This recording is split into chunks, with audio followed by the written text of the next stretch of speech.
गुजरात के अंदर मंगलेश्वर गांव और वहां पर ये नर्मदा नदी एक टापू बना देती है। उस टापू पर एक 30-40 घरों का गांव था। उसमें जीवा दत्ता नाम के 2 ब्राह्मण भाई रहा करते थे और भी ब्राह्मण परिवार रहा करते थे। दोनों भाई प्रभु प्रेमी थे, संतों की सत्संग सुना करते थे। जहां भी वह जाते थे, ये बताया करता था कि गुरु के बिना मोक्ष नहीं हो सकता और गुरु पूरा हो। एक दिन दोनों भाई आपस में विचार करने लगे। ऋषि के, संत के, मंडलेश्वर के, गुरु के, ब्राह्मण के, सबके वचन सुनते हैं। हमें तो वो सारी अच्छे लगते हैं, लेकिन ये पहचान हम कैसे करें कि पूरा गुरु कौन सा है? सभी अपने आप को पूरा बताते हैं। आपने सही कहा। कौन गुरु पूरा है? मानव जन्म बार बार प्राप्त नहीं होता। 84 लाख योनियों के अंदर धक्के खाकर दुख उठाकर एक बार मानव शरीर प्राप्त होता है, और मानव शरीर प्राप्त करके परमात्मा की भक्ति नहीं की तो जीवन व्यर्थ हो जाता है।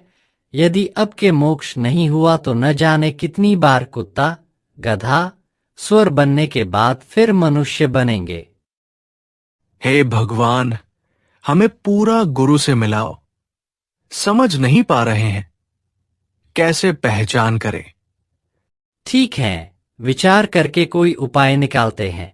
मेरे मन में पूरे गुरु पहचान करने की एक उपाय आया है कि एक वट वृक्ष की सूखी लकड़ी अपने आंगन में लगाएंगे और साधु संत की चरण धोकर इसी सूखी लकड़ी के जड़ में डालेंगे, और जिस संत की चरणामृत से हरि हो जाएगी उसे पूरा गुरु मान लेंगे।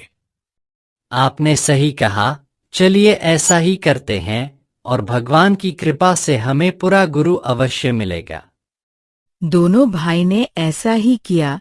वट वृक्ष की एक सूखी लकड़ी लाई और आंगन में लगा दिए और साधु संत की चरणामृत लेने के लिए घर से निकल गए और एक संत के पास जाकर सत्संग सुना और चरणामृत के लिए प्रार्थना करते हुए कहा, महाराज, आपका ज्ञान हमें बहुत अच्छा लगा।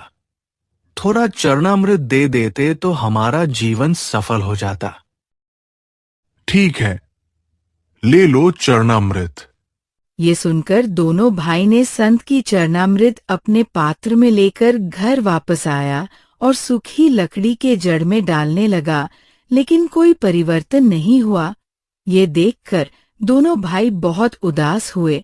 इसी तरह साधु संत के पास जाते और चरणामृत लेकर आते और सूखी लकड़ी के जड़ में डालते।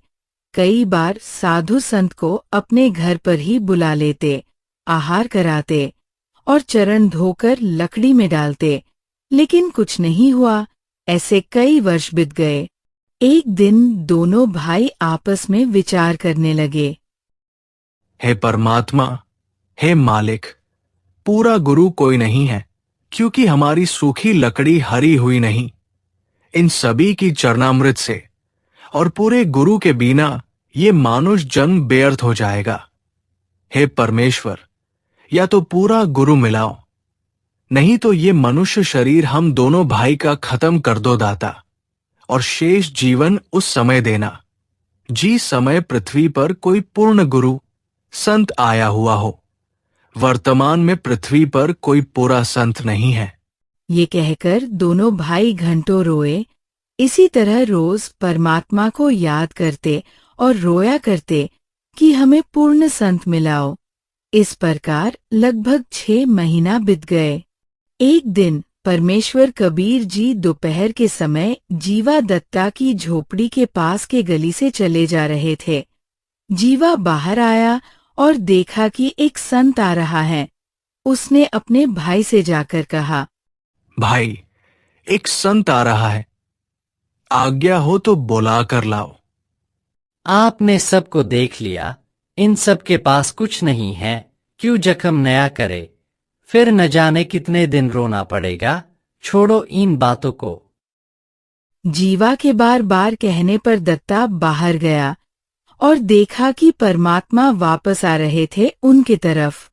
दत्ता ने जाकर चरण पकड़ लिए और बोला, हे परवरदिगार, ये दास की झोपड़ी है, एक बार दर्शन दो, पवित्र करो दास की कुटिया को।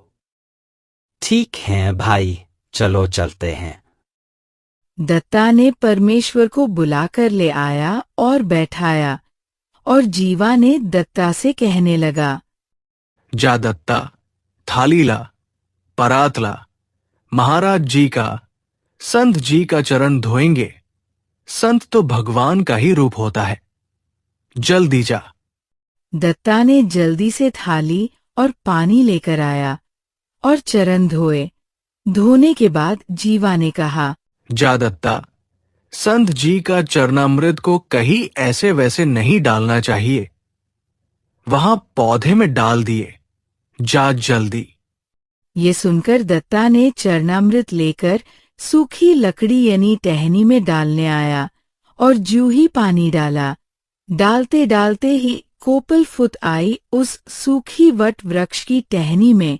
ये देखकर दत्ता ने आवाज लगाई, जीवा, दौड़ के आना, जीवा, जल्दी आना। ये सुनकर जीवा दौड़ कर आया और देखा, देखते देखते ही लंबे लंबे पत्ते हो गए। दत्ता ने कहा, देखो, आज भगवान आ गए, हमें भगवान मिल गया, जिसकी चाह थी वो मिल गई हमारे को। दोनों भाई जाकर परमेश्वर कबीर जी के एक एक पैर पकड़ लिए और परमात्मा की मुख की तरफ देखकर रोने लगे और रोते रोते कहा, हे परमात्मा, हे भगवान, आप कहाँ छुपे थे? हमने सोच लिया था कि ये जीवन बर्बाद होगा और यही प्रार्थना करते थे कि ये मानव जीवन खत्म कर दे दाता, और उस समय शेष जीवन देना जब पृथ्वी पर कोई परम संत आया हुआ हो। वर्तमान में पृथ्वी पर कोई पूर्ण संत नहीं रहा। बच्चा, यदि पृथ्वी पर संत नहीं होगा तो इसमें आग लग जाएगी, यहाँ रह नहीं सकता प्राणी। संत एक आध और भगत रखता हो या स्वयं आता हो, जिससे पृथ्वी पर संतुलन बना रहता है, नहीं तो दुनिया आपस में कट के मर जाएगी। हे परमात्मा, हमने आपका बहुत इंतजार करी।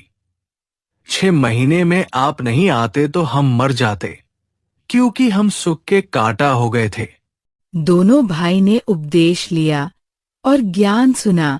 सबसे न्यारा ज्ञान और सबसे न्यारा भगवान, इसी तरह परमात्मा आते रहे, ज्ञान सुनाते रहे।